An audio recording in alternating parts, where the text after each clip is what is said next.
हनुमान, अब तुम्हें भी तो मुझे कुछ देना है।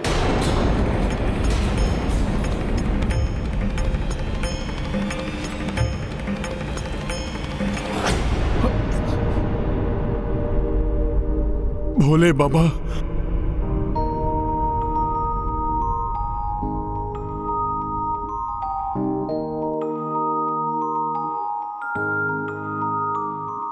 प्रभु, मैं तो मात्र एक भक्त हूं, पूर्णतया समर्पित।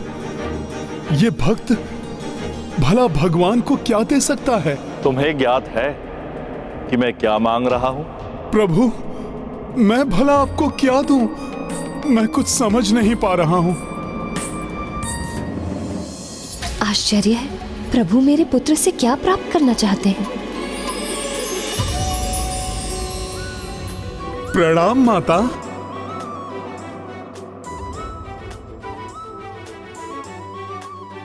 माता, अब आप ही बताइए।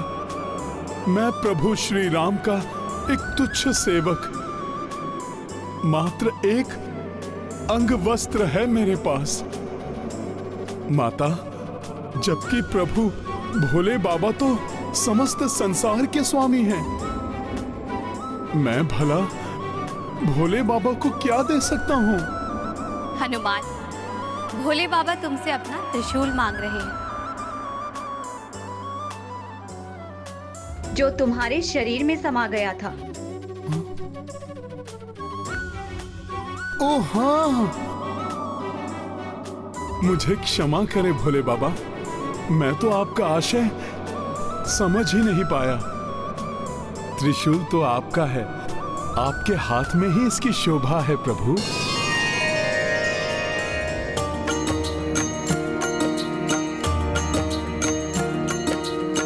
शिव शिवांश से याचना कर दे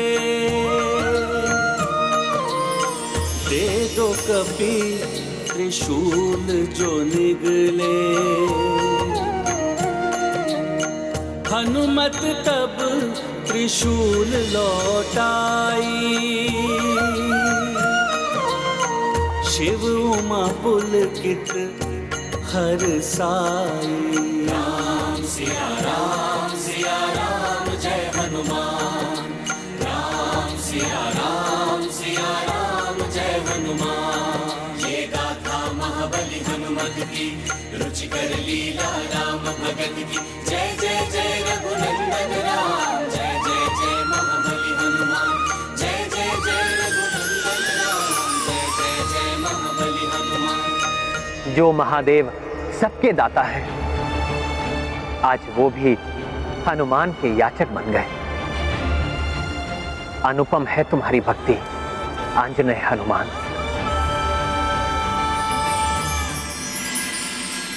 माता,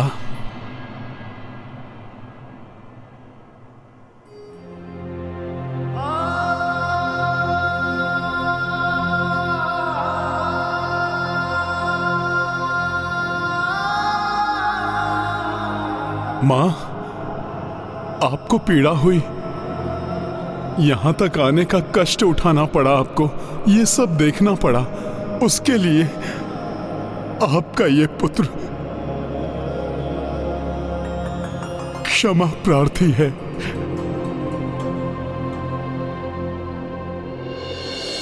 पुत्र, माँ का सबसे बड़ा सुख होता है उसकी संतान का सानिध्य, और उसे प्राप्त करने के लिए वो सभी कष्ट सहन कर लेती है। किंतु माता, अभी तो इस अश्वमेध यज्ञ की यात्रा में और भी न जाने कितने संकटों का सामना करना पड़ सकता है मुझे। किंतु अब आप तनिक भी चिंता मत कीजिएगा माता। आपने स्वयं देख लिया है ना माता कि किस प्रकार प्रभु श्री राम एवं आपके आशीर्वाद से इतनी बड़ी अनहोनी टल गई। माँ का हृदय कोमल होता है पुत्र। पुत्र चाहे कितना भी शक्तिशाली हो, बलशाली हो, किंतु अपने लाल को संकट में देख माँ का हृदय चिंतित हो ही जाता है पुत्र।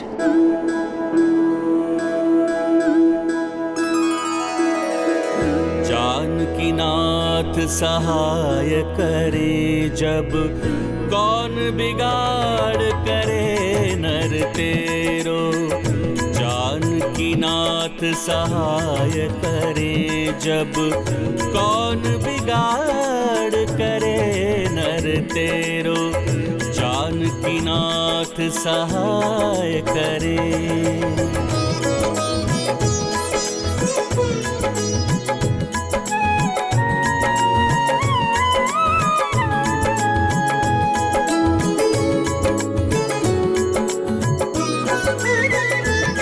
सूरज मंगल सोम भृगु सुत, बुध और गुरु वरदायक तेरो।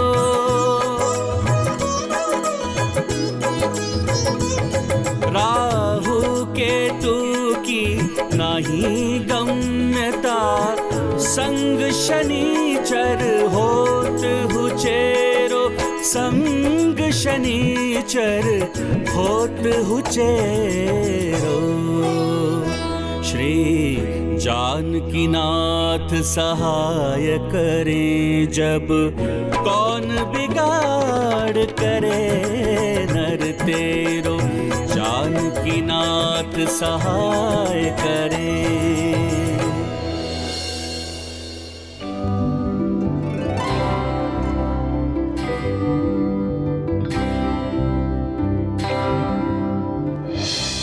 भक्ति की पराकाष्ठा के दर्शन हुए हैं आज मुझे तुम्हारे सानिध्य में हनुमान। कदाचित मुझे भक्ति के गहन मर्म को समझना था, इसीलिए मैं यहां तक खींची चली आई।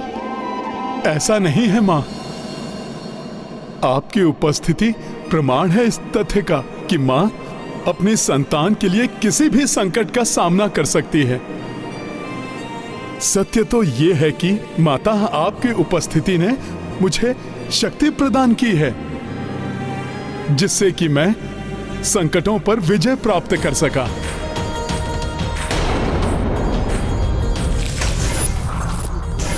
देखिएगा माता, आपके आशीर्वाद से मैं पुष्कर एवं शत्रुघ्न भैया राम काज में अवश्य सफल होंगे।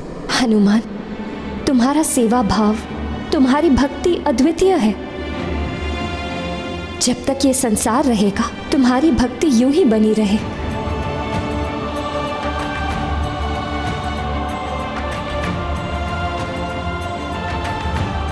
अब मुझे लौटना होगा हनुमान।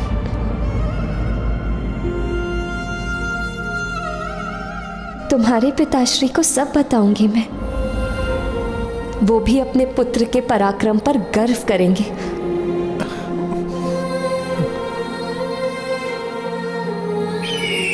प्रणाम हनुमान जी।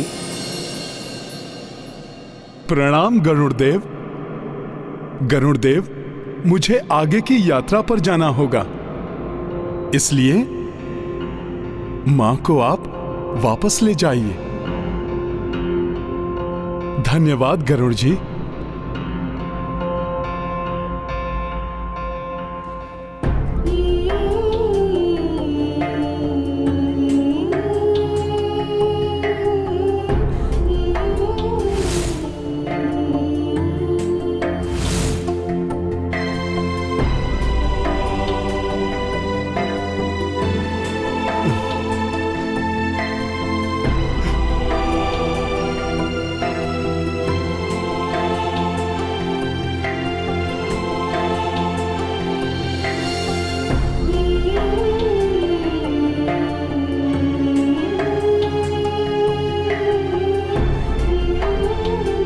माता,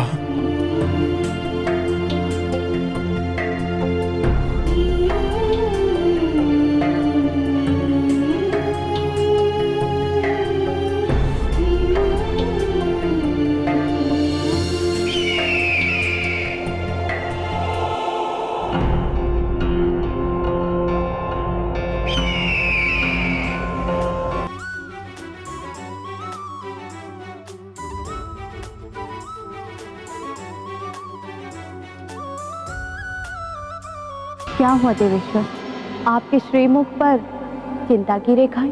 आज परिस्थितियों ने हनुमान को मेरे त्रिशूल का सामना करने पर विवश कर दिया है, तो प्रलय की स्थिति उत्पन्न हो गई थी।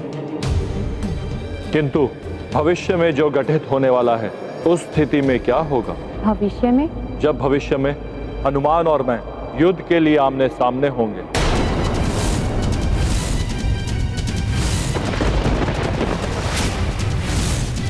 आपका और हनुमान का युद्ध, ये कैसे संभव है? होनी है ये देवी।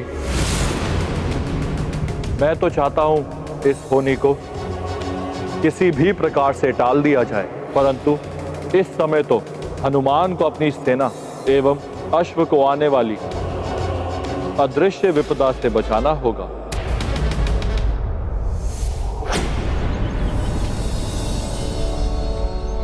आगे हमारे मार्ग में अहिछत्र नाम का राज्य आने वाला है। वहां के राजा सुमद महान शिव भक्त हैं।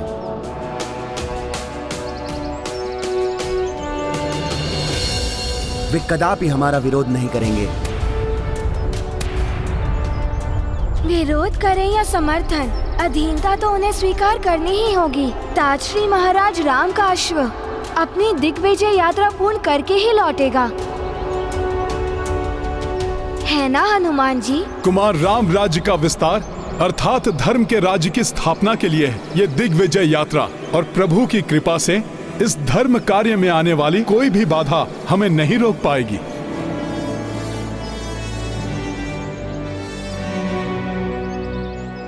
वानर, अब तक तुम्हारे ही कारण ये सब विजय प्राप्त करते रहे, किंतु इस बार तुम्हारा पराक्रम धरा का धरा रह जाएगा, क्योंकि इस बार चाल ही ऐसी चली है मैंने। आगे काल का द्वार प्रतीक्षा कर रहा है तुम सबकी। पाप का विस्तार हो, अधर्म की जय हो।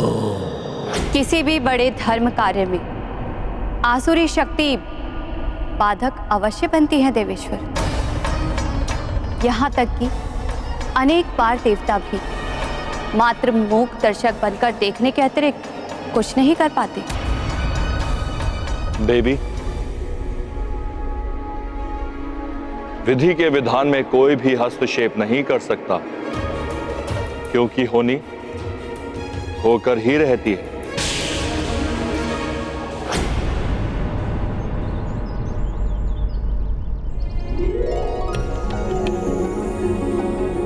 कितना सुंदर और मनोरम दृश्य है ये। 9 पर्वतों के मध्य नगर। काकाश्री, स्वप्न लोक जैसा प्रतीत हो रहा है ये तो। किंतु मुझे कुछ विचित्रता का आभास हो रहा है। शत्रुघ्न भैया, इन पर्वतों की शांति मुझे संदेहास्पद प्रतीत हो रही है। इसलिए नगर की ओर बढ़ते समय हमें पूर्ण रूप से सतर्क रहना होगा।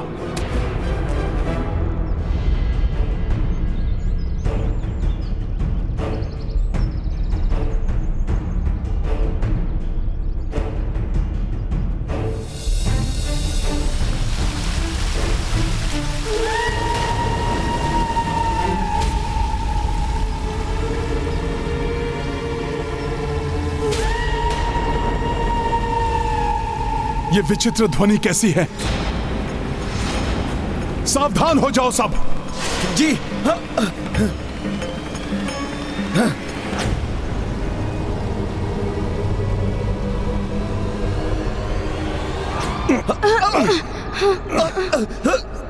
ये क्या हुआ? हम तो वहीं आ गए जहां पर हम थे।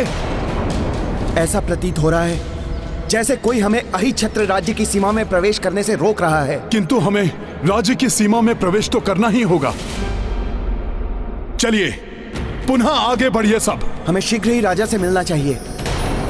इन सबको ज्ञात ही नहीं कि ये कितना भी प्रयास कर ले, किसी भी प्रकार से प्रयास कर ले, किंतु ये राज्य की सीमा में प्रवेश करने से हर बार रोक दिए जाएंगे। रुक जाइए, आप मुझे सबसे आगे चलने दीजिए।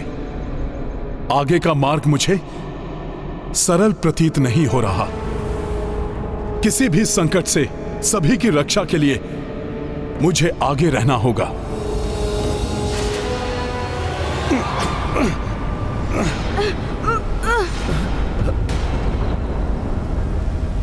तो धरती का यह द्विरंगी चिन्ह ही इस अहिछत्र राज्य की सीमा दर्शा रहा है। देखता हूं यह किस प्रकार का अवरोध है।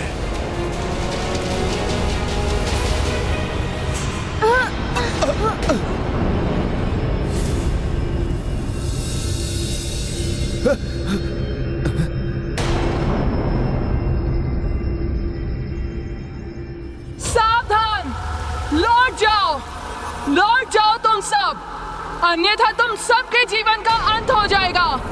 हाँ, अंत हो जाएगा। लौट जाओ। किसका स्वर है ये?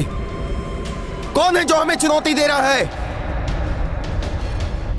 तुम सबकी भलाई इसी में है कि जहां से आए हो वहीं लौट जाओ। अभी देखता हूं कौन है वो जो हमें चुनौती देने का दुस्साहस कर रहा है।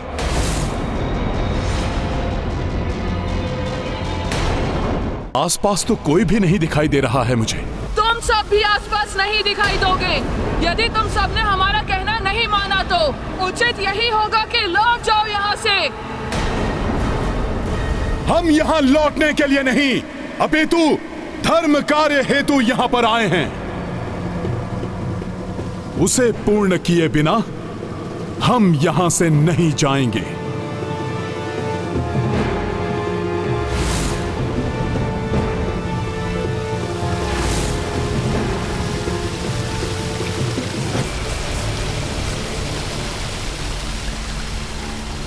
ये साधारण पर्वत नहीं है, ये नगर की सुरक्षा के लिए ही यहां पर स्थित हैं। इनके रहते कोई भी नगर में प्रवेश नहीं कर सकता। ना तो हम वापस लौट सकते हैं और ना ही आगे पग बढ़ा पा रहे हैं। बात तो पाँव आगे बढ़ाने की है ना। मैं तो बिना डग उठाए भी आगे बढ़ सकता हूँ।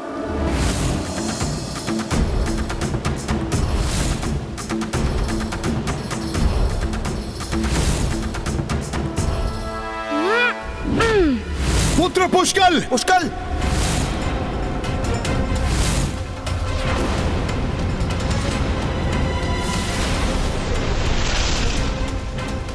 पुष्कल को अपने उतावलेपन में ऐसा नहीं करना चाहिए। कुछ भी हो सकता है।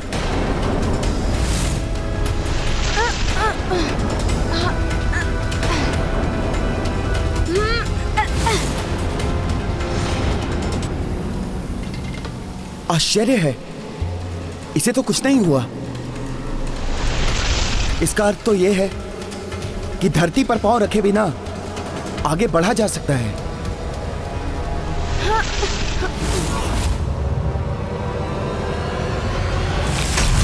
पुष्कल! पुष्कल मेरे पुत्र!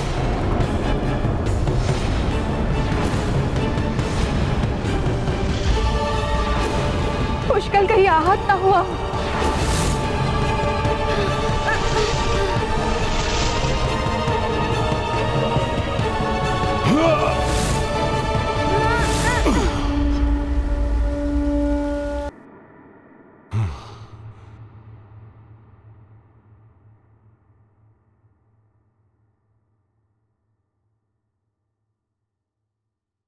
पुत्र पुष्कल, तुम कुशल तो हो?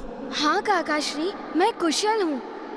पुष्कल, बिना सोच विचार किए कोई भी कार्य नहीं करना चाहिए। बिना विचारे जो करे सो पाछे पछताए।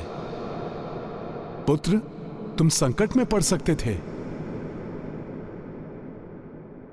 क्षमा हनुमान जी, आगे से ऐसा नहीं होगा। किंतु इसके अतिरिक्त कोई मार्ग भी तो नहीं है।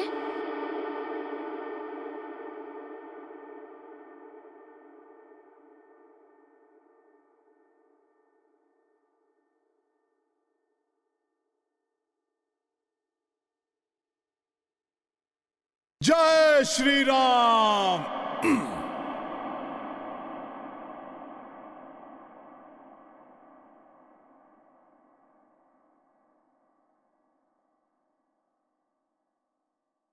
हनुमान जी रुक क्यों गए? ए अहिछत्र राज्य को सुरक्षा प्रदान करने वाले 9 शक्तिशाली पर्वतों, कृपया हमारी सेना को नगर में प्रवेश करने की अनुमति दीजिए। बस, हम यहाँ किसी की विनती सुनने के लिए नहीं हैं। अब यदि शीघ्र ही तुम सब यहाँ से नहीं गए तो हम तुम पर आक्रमण कर देंगे। प्रभु का कार्य संपन्न किए बिना यहां से नहीं लौटूंगा मैं, और ना ही किसी को राम काज में बाधा बनने दूंगा। जय श्री राम।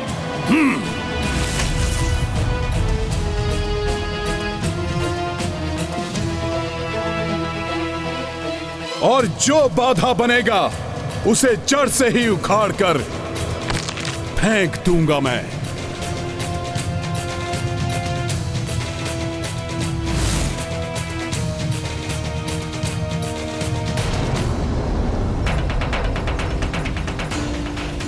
मेरे प्रभु के कार्य में कोई भी बाधक नहीं बन सकता।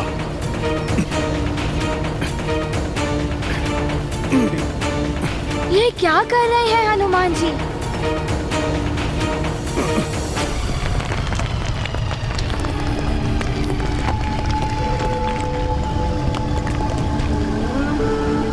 तो इसने मुझसे भी दोगुना आकार बढ़ा लिया है, किंतु मैं इसे उखाड़ कर ही रहूंगा।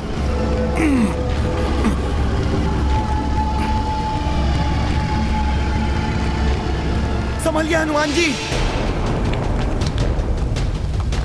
हनुमान जी, मुझे विश्वास है कि आप सफल होंगे। मार्ग से इस पर्वत को हटाना ही होगा। किंतु अन्य पर्वत बाधक बन सकते हैं, वे हमें आगे नहीं बढ़ने देंगे।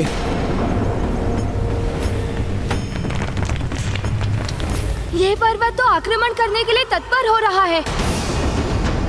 अपने अस्त्र संभालो पुष्कल।